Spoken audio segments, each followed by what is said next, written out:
नमस्ते साथियों, कैसे हैं आप लोग। आशा करता हूं कि आप लोग ठीक तरह से होंगे और अपना अध्ययन ठीक तरह से कर रहे होंगे। भारतीय इतिहास की यात्रा का यह 53वां व्याख्यान है और इसके अंतर्गत हम अंग्रेजों एवं बंगाल के नवाबों के मध्य जो युद्ध हुए उनका अध्ययन करेंगे। अध्ययन प्रारंभ करने से पहले बंगाल के नवाबों के बारे में थोड़ी सी जानकारी प्राप्त करते हैं कि कौन से गवर्नर का शासनकाल किस समय तक रहा। 1740 से 1756 ईस्वी तक अलीवर्दी खां यहाँ के शासक रहे, बहुत ही प्रमुख शासक। इनके बारे में हम एक सेपरेट लेक्चर में इनका अध्ययन करेंगे। आज के व्याख्यान में हम अंग्रेज़ों और जो बंगाल के नवाब रहे उनके बारे में, जो डिस्प्यूट रहे इनके मध्य जो युद्ध हुए उनका अध्ययन करने वाले हैं, जो कि नव अलीवर्दी खां के बाद सिराजुद्दौला शासक बनते हैं, जिनका शासनकाल 1756 से लेकर 1757 ईस्वी तक रहा। इनके जो डिस्प्यूट रहे उनका अध्ययन करेंगे। मीर जाफ़र, जिनका शासनकाल 1757 से 1760 तक रहा, इनके बारे में भी जानने का प्रयास करेंगे। और लास्ट में हम बात करेंगे बाकी नवाबों की। और हम यहाँ देखते हैं कि 1765 ईस्वी से लेकर 1766 ईस्वी तक एक वर्ष के समय में यह निजामुद्दीन अली खान, जो कि यहाँ के नवाब रहे, उनके बारे में हम जानते हैं। आइए समझने का प्रयास करते हैं अंग्रेजों एवं बंगाल के नवाबों के मध्य युद्धों का। हम देखते हैं कि नवाब सिराजुद्दौला के बारे में हम अध्ययन करते हैं कि 1756 ईस्वी में सिराजुद्दौला बंगाल के नवाब बनते हैं।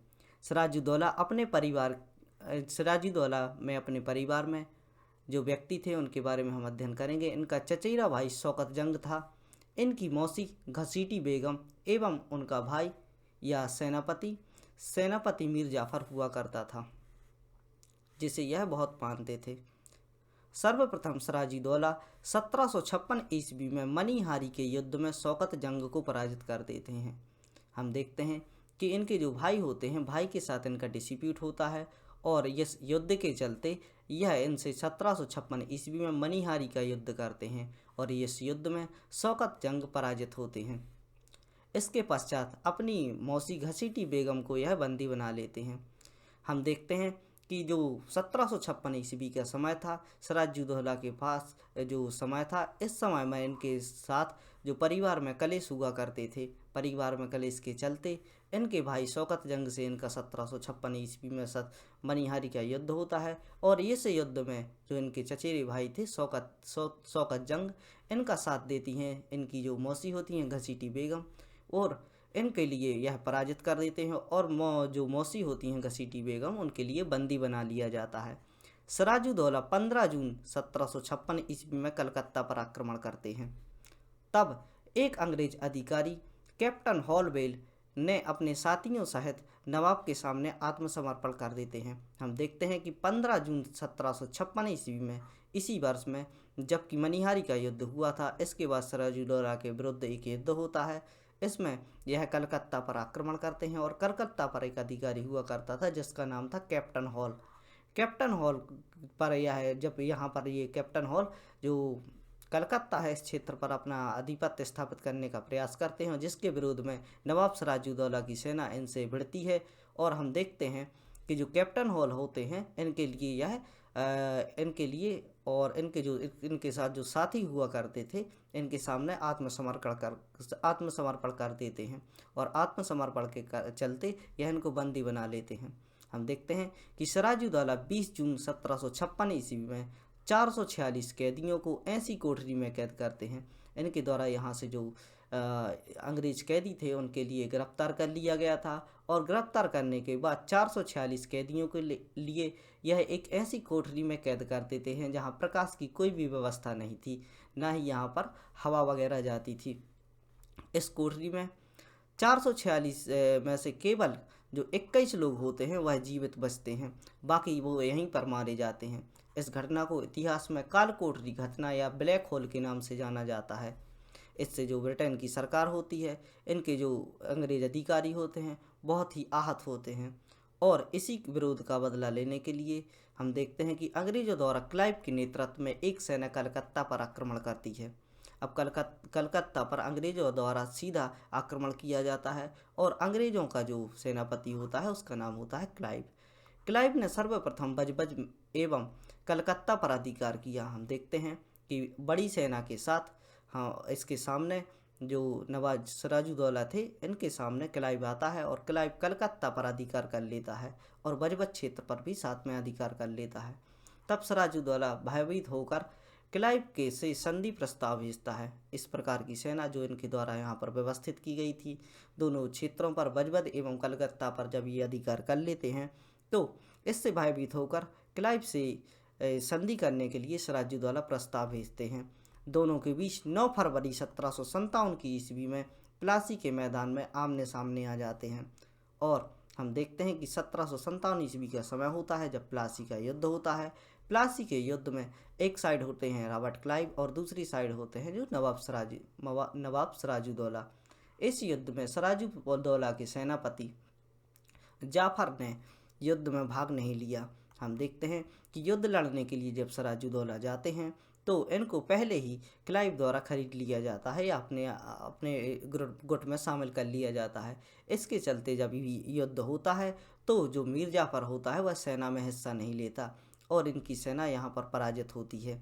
हम देखते हैं कि सिराजुद्दौला के साथ जो सेनापति थे उनमें जो वफादार सेनापति थे मोहनलाल और मीर मदान, जो कि वीरतापूर्वक लड़ते हैं और इसी में शहीद हो जाते हैं।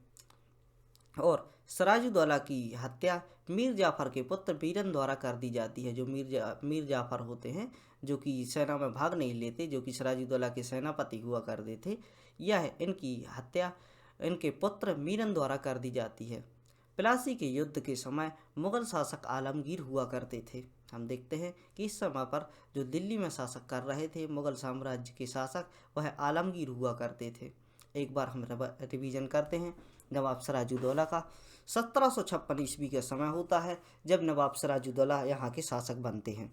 सिराजुद्दौला अपने परिवार में इनके परिवार में चचेरा भाई शौकत जंग होता है, मौसी घसीटी बेगम होती हैं जिनके साथ इनके परिवार के कलेश चल रहे थे, एवं इनका सेनापति जो होता है वह होता है मीर जाफर, जिस पर यह बहुत ही विश्वास किया करते थे, विश्वास पात्र व्यक्ति था, जो कि हम देखते हैं कि बाद में धोखा करता है।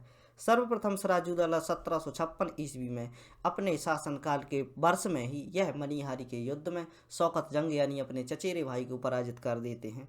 इसके पश्चात इनकी जो मौसी थी, जो कि परिवार कलेश में शामिल थी, इनके लिए भी बंदी बना लिया जाता है। सिराजुद्दौला 15 जून 1756 ईस्वी में कलकत्ता पर आक्रमण होता है और इस कलकत्ता पर आक्रमण अंग्रेज़ों के विरुद्ध होता है, क्योंकि कलकत्ता पर अंग्रेज अपनी एक कोठी स्थापित कर चुके थे, यहाँ पर अपना अधिकार स्थापित कर चुके थे। इस कारण यह यहाँ पर अधिकार कर लेते हैं और जो अंग्रेज़ों की सेना होती है बहुत ही छोटी सी होती है इस समय पर, और जो सिराजुद्दौला की सेना होती है वो काफ़ी बड़ी होती है। इसके चलते यह जो अंग्रेज़ होते हैं कैप्टन हॉल इनके साथियों को गिरफ्तार कर लेते हैं या इनके द्वारा आत्मसमर्पण कर लिया जाता है और इनके लिए गिरफ्तार कर लेते हैं। और 20 जून 1756 का जो समय होता है, इसी वर्ष में 446 कैदियों को यह एक ऐसी कोठरी में कैद कर देते हैं जहां पर हवा व प्रकाश की सुविधा नहीं थी और इस काल कोठरी में केवल 446 में से 21 लोग ही जीवित बाकी बचते हैं। बाकी जो लोग होते हैं वह प्रकाश एवं हवा की अनुपस्थिति के कारण वहीं पर मृत हो जाते हैं। इस घटना को इतिहास में ब्लैक होल के नाम से जाना जाता है। अंग्रेजों द्वारा क्लाइव के नेतृत्व में सेना कलकत्ता पर आक्रमण करती है। जब भी हम देखते हैं कि जो इनके जो सेनापति थे, सैनिक थे, उनके लिए कैद कर लिया जाता है और इतनी बड़ी जो घटना होती है इसको इस तरीके से इनके द्वारा जो हत्याएं की जाती हैं, इन हत्याओं के चलते ब्रिटिश सरकार आक्रोशित होती है और अपने क्लाइव के लिए जो सेनापति होते हैं इनको दबाने के लिए भेजी जाती है। क्लाइव सर्वप्रथम बजबज एवं कलकत्ता पर अधिकार कर लेते हैं। सिराजुद्दौला भयभीत होकर क्लाइव से संधि प्रस्ताव के लिए अपील करते हैं और इसके चलते 9 फरवरी 1757 का समय होता है। इस समय पर रॉबर्ट क्लाइव एवं नवाब सिराजुद्दौला के मध्य जो प्लासी का युद्ध होता है, प्लासी के मैदान में। इस युद्ध में सिराजुद्दौला का जो सेनापति होता है वह मीर जाफर होता है, वह भाग नहीं लेता चूँकि यह क्लाइव से मिल चुका होता है। एवं सिराजुद्दौला का जो वफादार सिपाही था जिसका नाम था सिपाही मोहनलाल एवं मीर मदान, इसी युद्ध में यह वीरतापूर्वक लड़ते हुए शहीद हो जाते हैं। सिराजुद्दौला जब वापस आते हैं तो मीर जाफर के पुत्र मीरन द्वारा इनकी हत्या कर दी जाती है और प्लासी के युद्ध के समय हम देखते हैं कि जो दिल्ली का शासक हुआ करता था वह हुआ करता था आलमगीर द्वितीय। नवाब सिराजुद्दौला के समय बड़ा इमामबाड़ा जो कि यहाँ पर बनवाया गया था। यह इस समय पर जो बंगाल में अकाल पड़ने के कारण जो कि जनता परेशान थी, इस समय पर जो कि खाने पीने की व्यवस्थाएं नहीं थी, इस समय पर इनके द्वारा अपनी जनता को सुविधाएं मुहैया करवाने के लिए जो कि इसके बड़े इमामबाड़े का निर्माण करवाया जाता है ताकि लोगों को रोज़गार दिया जा सके। बहुत ही सुंदर इमामबाड़ा जो कि कलकत्ता में बना हुआ है, जो कि लखनऊ की क्षेत्र में आया करता था, हम देख सकते हैं। आइए अध्ययन करते हैं मीर जाफ़र के बारे में। हम देखते हैं कि जो मीर जाफ़र होते हैं, इनके द्वारा सेना में भाग नहीं ले, इनके जो युद्ध होता है उसमें भाग लिया नहीं जाता। यह सिराजुद्दौला के साथ धोखा करते हैं। सिराजुद्दौला की मृत्यु के पश्चात 28 जून 1757 ईस्वी में बंगाल का नवाब मीर जाफ़र को बनाया जाता है, जो कि क्लाइव के साथ मीर जाफ़र शामिल हो गए थे। और मीर जाफ़र के लिए जो क्लाइव होते हैं वह कठपुतली शासक बना देते हैं। उसने अंग्रेजों को इतना पैसा दिया कि उसने अपने महल के सभी चांदी एवं सोने के बर्तन तक बेच दिए थे। जो भी प्लासी का युद्ध होता है, प्लासी के युद्ध में जो भी खर्चे हुए थे अंग्रेजी सेना के, उन खर्चों की वसूली जो कि मीर जाफ़र होता है उनसे की जाती है। मीर जाफ़र के लिए कठपुतली शासक बना दिया जाता है और इनसे युद्ध की पूरी जो भी इनके द्वारा खर्चा हुआ था उसकी भरपाई मीर जाफ़र से वसूली जाती है। और इतना पैसा वसूला जाता है कि महल के सभी सोने एवं चांदी के बर्तन भी बेच दिए जाते हैं। यहीं से अंग्रेजों ने लूटो और राज करो की नीति को अपनाया था। हम देख सकते हैं कि किस प्रकार यह जो कि वैध शासक हुआ करते थे उनको पराजित कर कर मरवा देते थे और कठपुतली शासक को वहां पर बैठाकर आसानी से अपनी जो संपत्ति थी उनको लूट लिया करते थे। यह नीति इस प्रकार की थी ताकि जो इनके आला अधिकारी जो कि ब्रिटेन में मौजूद हुआ करते थे उन तक यह जानकारी ना जाए और व्यापारियों द्वारा इनको कठपुतली शासक बना के धीरे धीरे से यहाँ की संपत्ति को लूट रहे थे। रॉबर्ट क्लाइव के प्रति कृतज्ञता व्यक्त करने के लिए मीर जाफ़र ने मुगल शासक आलमगीर प्रथम से क्लाइव को उमरा की उपाधि दी। हम देख सकते हैं कि जो यहाँ पर शासक बन जाते हैं मीर जाफ़र इन पर कृतज्ञता व्यक्त करने के लिए क्लाइव के लिए उमरा की उपाधि देते हैं, जो कि इनके लिए रिकमेंड किया जाता है, जो कि आलमगीर प्रथम से रिकमेंड किया जाता है, जो कि मुगल शासक हुआ करते थे। एवं 24 जिलों की जमींदारी प्रदान करते हैं। हम देखते हैं कि अंग्रेज अधिकारी किस प्रकार यहाँ पर अपना आधिपत्य स्थापित कर रहे थे। इनके द्वारा उपाधियाँ भी दी जा रही थीं, जो कि यहाँ पर इनके कठपुतली शासक थे, और 24 जिलों की जमींदारी भी इनको प्रदान कर दी गई थी। क्लाइव कुछ समय तक छुट्टी के लिए लंदन चला जाता है। भारी पैसा कमाने के बाद क्लाइव सोचता है कि अब थोड़ी देर लंदन में आराम किया जाए, तो यह क्लाइव होते हैं वह कुछ दिन की छुट्टी के लिए लंदन चले जाते हैं।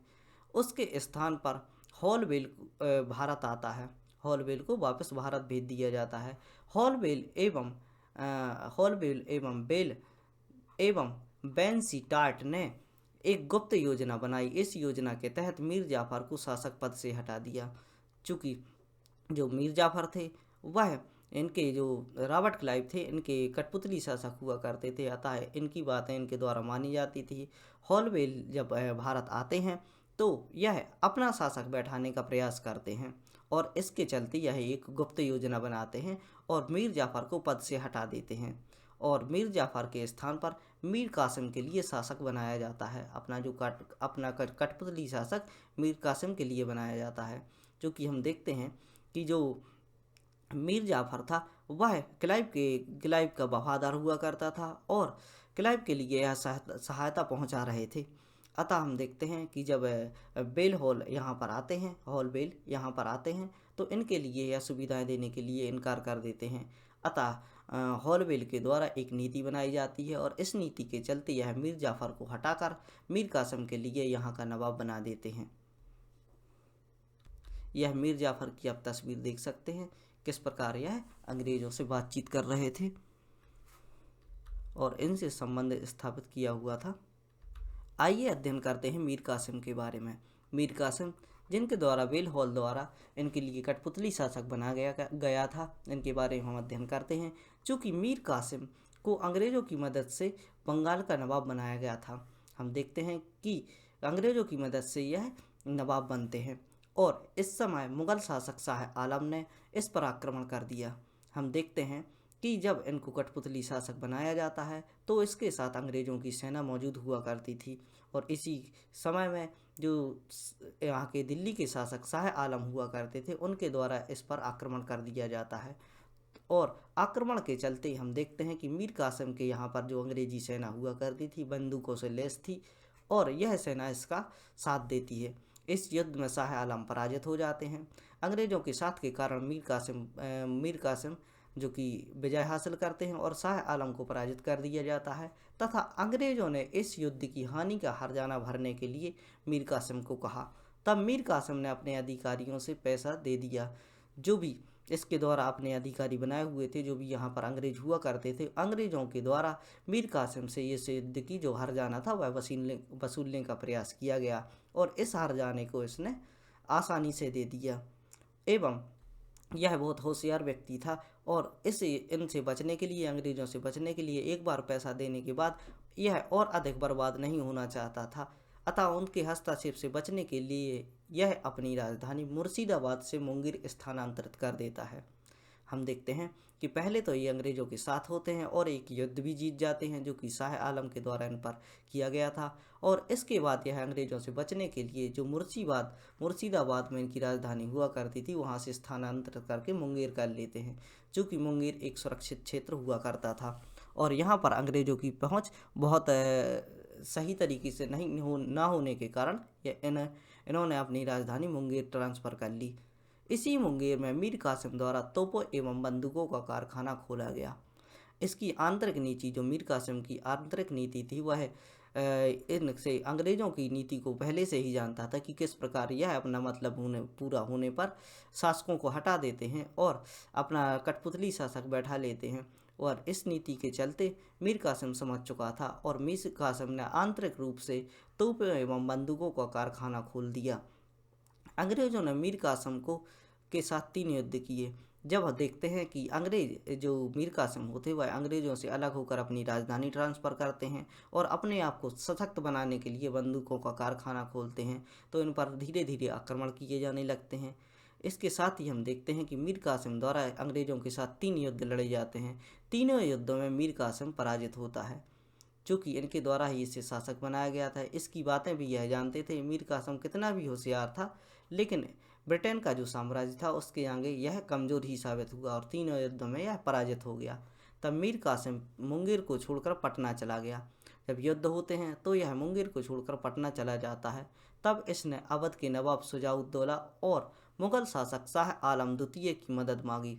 हम देखते हैं कि जब यह पटना चले जाते हैं तो एक नीति बनाते हैं। इस नीति के चलते यह नवाब शुजाउद्दौला एवं जो कि अवध के नवाब हुआ करते थे, अवध के नवाब शुजाउद्दौला एवं मुग़ल शासक शाह आलम को साथ मिला लेते हैं। इन तीनों को साथ मिलाने के बाद यह 3 अंग्रेज़ों के साथ युद्ध लड़ने की एक नीति बनाते हैं, और हम देखते हैं कि इस प्रकार तीनों का एक संगठन तैयार हुआ और यह युद्ध लड़ने के लिए तैयार हो गए। इस चित्र में हम रॉबर्ट क्लाइव एवं मीर कासिम के लिए देख सकते हैं। इस स्लाइड के माध्यम से हम समझ सकते हैं कि बक्सर का युद्ध किस प्रकार हुआ।